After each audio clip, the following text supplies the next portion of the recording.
I was born addicted to heroin and to alcohol. I was raised in a household where drugs were prevalent and they were everywhere around me, so it was not anything out of the ordinary for me.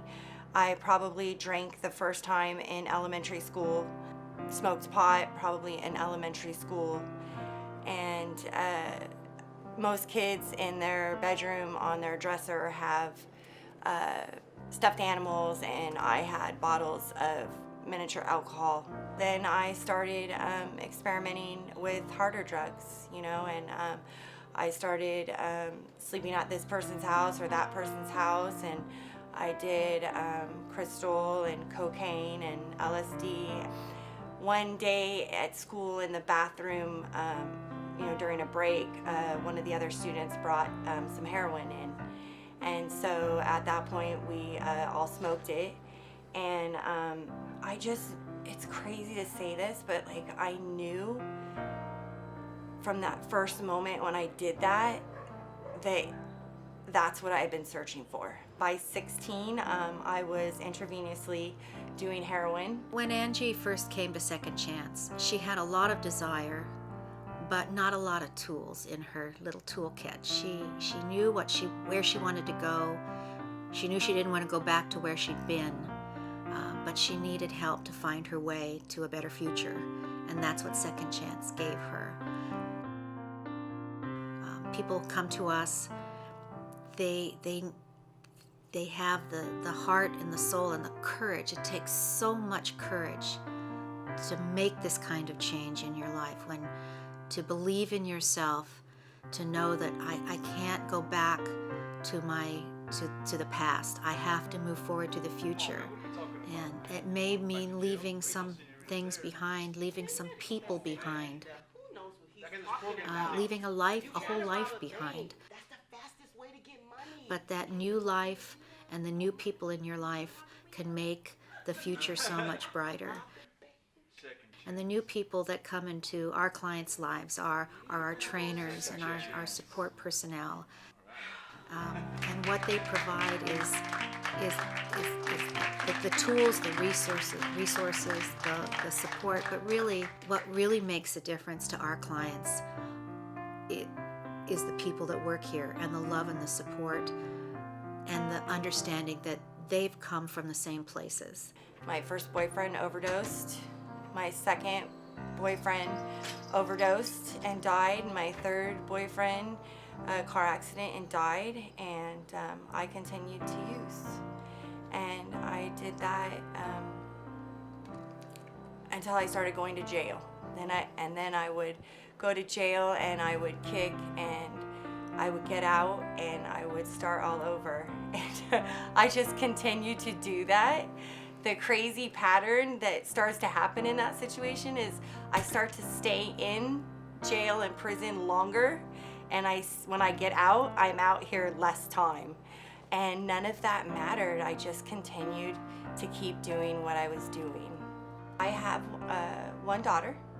Her name is Gabrielle, or Gabby, and she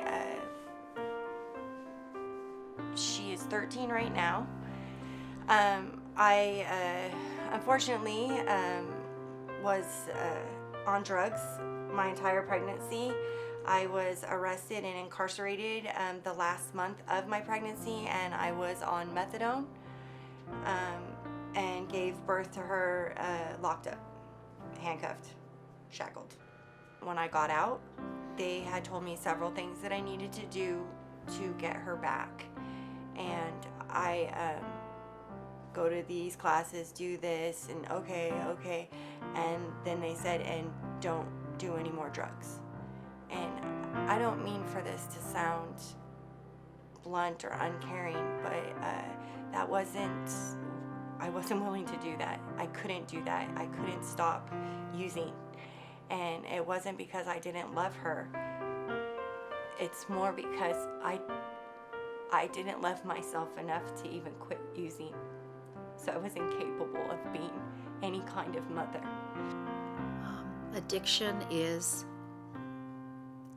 I think one of the most difficult illnesses to recover from.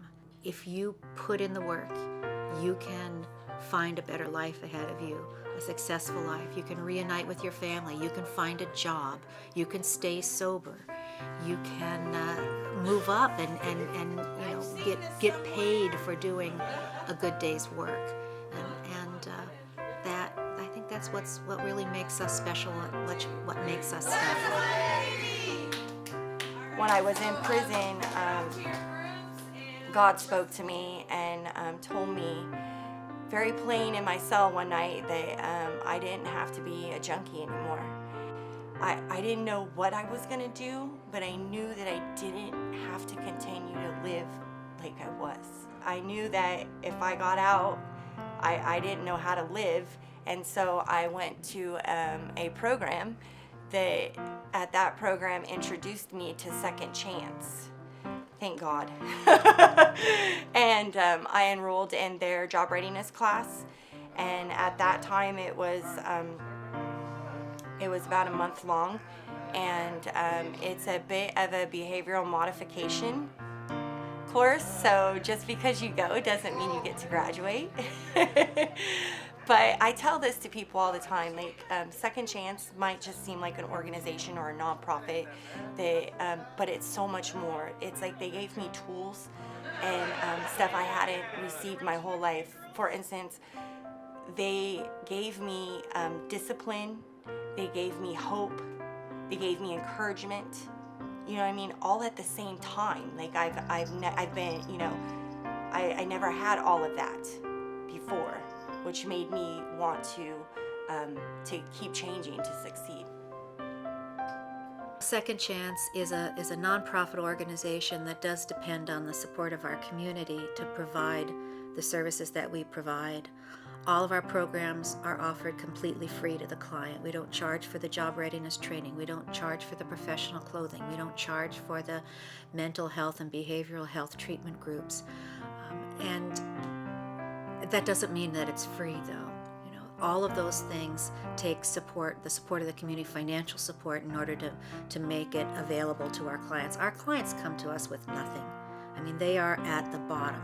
They've got no job, no resources. Oftentimes they have nowhere to live. It's always a very moving moment when a graduate comes back and makes a financial donation to Second Chance. It's pretty remarkable when you think, someone like Angie, who came from 20 years in addiction and in and out of jail, to be a regular monthly donor to an organization like Second Chance, it's pretty powerful. I graduated class 112 for Second Chance.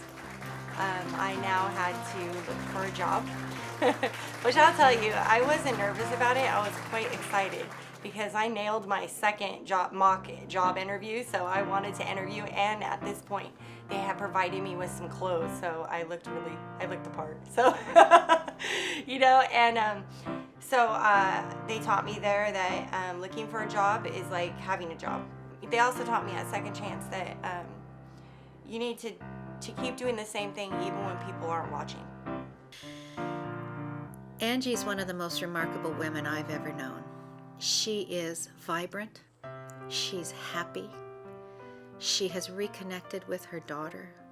Her life, through no fault of her own, was extremely difficult.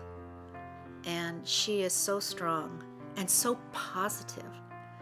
Angie's the star, and the people like Angie that graduate and go on and do all that hard work, and it's hard work every single day. It doesn't stop as soon as they graduate. They're working hard every single day to get that job, to stay clean and sober, which is a struggle every single day of an addict's life, and to be positive and happy. That's remarkable.